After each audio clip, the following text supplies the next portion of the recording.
こんにちは、兼業主のケンです。今日はカフェ風の極厚サンドイッチを作ります。カフェによくあるサンドイッチで具沢山のサンドイッチが出てくるとテンションが上がりますよね。一見食べにくそうですが、紙に包まれたものであれば手を汚さずに食べられます。しかも意外と簡単に作れるので挑戦してもらえると嬉しいです。それでは早速作ります。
完成しました。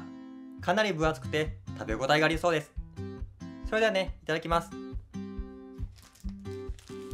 アップで見ると具材の多さがよくわかります。少しね、サンドイッチを紙から押し出していただこうと思います。おいしい。